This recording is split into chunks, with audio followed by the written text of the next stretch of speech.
প্রথম থেকে ভিডিও ক্লাসটিকে দেখতে থাকো। আশা করি তোমাদের প্রপার নাউন নিয়ে যত ধরনের কনফিউশন আছে সমস্ত কনফিউশন আজকের এই ক্লাসটিকে দেখার পর দূর হয়ে যাবে। সো প্রপার নাউন বলতে কি বোঝায়? প্রপার নাউন বলতে বোঝানো হয় কোনো ব্যক্তি, বস্তু, জায়গা, ঘটনা ইত্যাদির যে নিজস্ব নাম থাকে, অর্থাৎ স্পেসিফিক বা পার্টিকুলার যে নাম থাকে, সেই নামগুলিকে বলা হয় প্রপার নাউন। যেমন ধরে নাও, কোনো একটা জায়গায় তোমরা ঘুরতে গিয়েছো এবং যেতে যেতে তোমরা একটা ছেলেকে দেখতে পেয়েছো এবং সেই ছেলেকে জিজ্ঞাসা করছো যে তোমার নাম কি। ছেলেটি উত্তরে বলছে যে তার নাম হলো সৌভিক।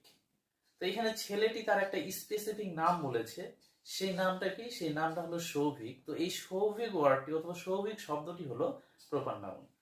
আবার তোমরা কোনো একটা জায়গায় দাঁড়িয়ে আছো এবং সেই জায়গায় সেই প্লেসটার একটা স্পেসিফিক নাম রয়েছে, সেই নামটা হতে পারে শিলিগুড়ি, জলপাইগুড়ি।